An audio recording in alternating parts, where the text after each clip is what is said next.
औज़ु बिल्लाहि मिनश शैतानिर रजीम बिस्मिल्लाहिर रहमानिर रहीम तिलका हुदूदुल्लाह व मन युतिल्लाह व रसूलहु युदखिलहु जन्नातिन तजरी मिन तहतिहा अल-अनहारु खालिदीन फीहा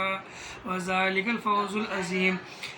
ये हदें अल्लाह ताला की मुकर्रर की हुई हैं और जो अल्लाह ताला की और इसके रसूल सल्लल्लाहु अलैहि वसल्लम की फर्माबरदारी करेगा उसे अल्लाह ताला जन्नतों में ले जाएगा जिनके नीचे नहरें बह रही हैं, जिनमें वो हमेशा रहेंगे। और ये बहुत बड़ी कामयाबी है। यकीनन ये बहुत बड़ी कामयाबी है कि जो अपने आप को अल्लाह ताला के सुपुर्द कर देता है और इस माल की दुनिया की माल और इस दुनिया की दौलत को अल्लाह ताला की रज़ा के लिए कुर्बान कर देता है, तो अल्लाह ताला यकीनन उससे खुश होकर उसके लिए ये जन्नतें तैयार करके रखते हैं कि मेरे इस बंदे ने कि जो मैंने इसको जो अहकाम दिए थे इसने वो पूरे किए और जिस तरह से मैंने इसको तकसीम करने के लिए कहा था विरासत को अपनी, इसने बिल्कुल उसी तरीके से अपने विरासत को तकसीम किया। तो अल्लाह ताला उससे खुश होकर उसे जन्नत देता है और हमेशा फिर वहीं रहेंगे। तो ये बड़ी कामयाबी यकीनन दुनिया की दौलत से मोहब्बत करना और ये दुनिया को हासिल करना ये कोई बड़ी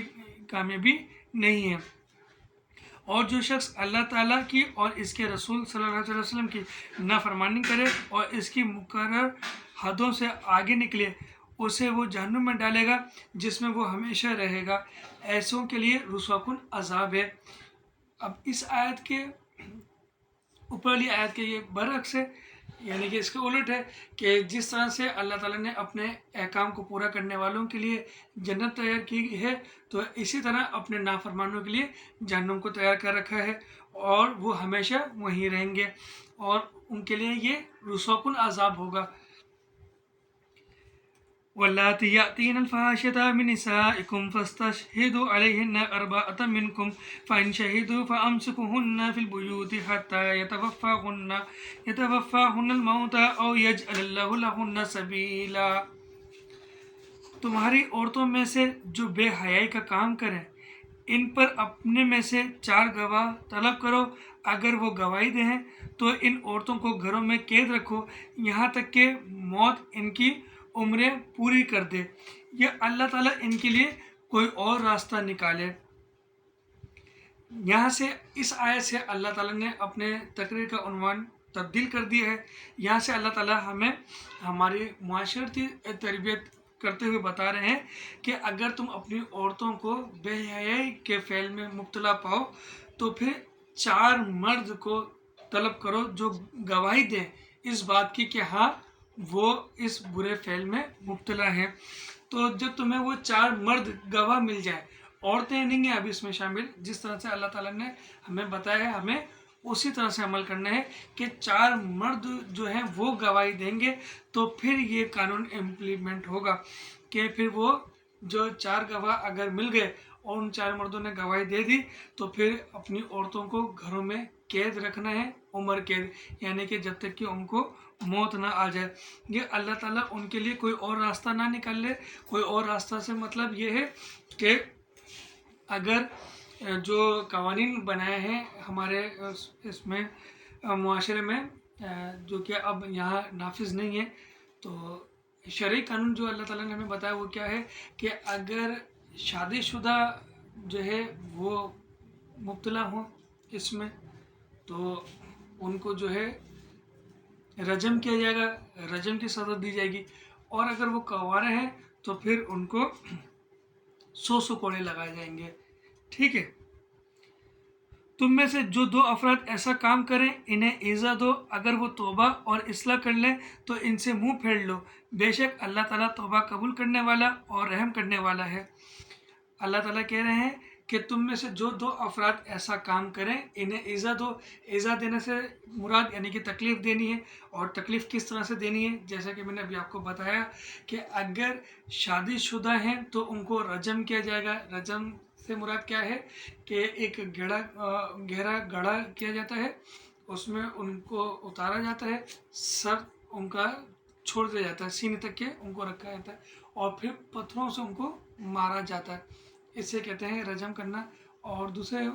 मायने में इसको संसार करना भी कहते हैं। اور اگر وہ شادی شدہ نہ ہو تو پھر ان کو 100 کوڑے لگائے جائیں گے۔ اگر وہ بھی توبہ کر لیں تو پھر تم ان سے منہ تو پھیر لو، سزا دینے کے بعد اب انہوں نے توبہ کر لی ہے، ٹھیک ہے، لیکن اب تم ان سے منہ پھیر لو، تمہارا ان سے کوئی واسطہ نہیں، ظاہر سی بات ہے، تم اب ان کو حقیر نظروں سے دیکھو گے، تو پھر تم ان سے منہ تو پھیر لو، لیکن اللہ تعالیٰ تو رحم دل ہے، وہ اللہ تعالیٰ رحم کرنے والا ہے،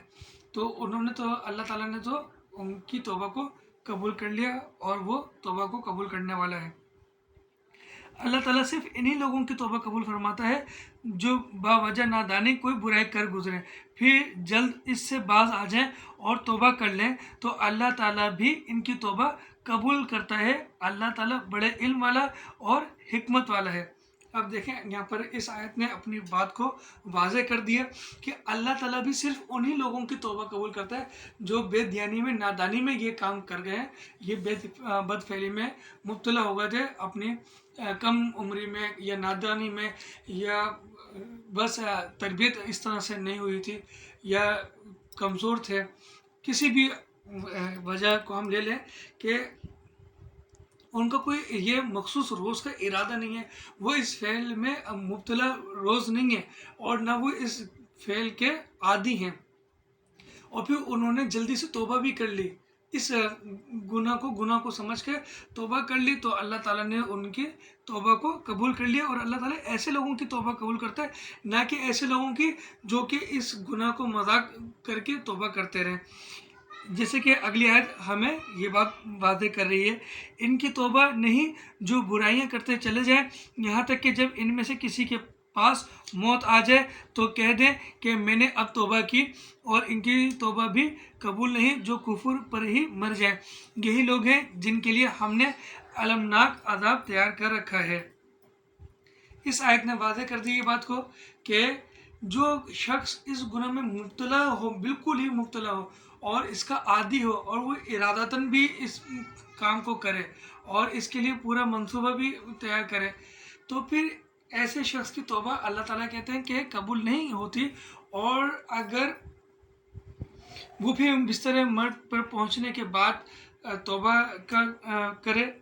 تو کہ اب میں نے توبہ کر لی، تو ایسی توبہ قبول نہیں کی جائے گی۔ بالکل یہ آدمی ایسا ہے جیسا کہ ایک کافر آدمی، اور کافر کی بھی توبہ قبول نہیں کی جاتی۔ تو اللہ تعالیٰ نے اس ایسے شخص کی مثال ایک کافر آدمی سے دی ہے کہ ایسے لوگوں کی توبہ اللہ تعالیٰ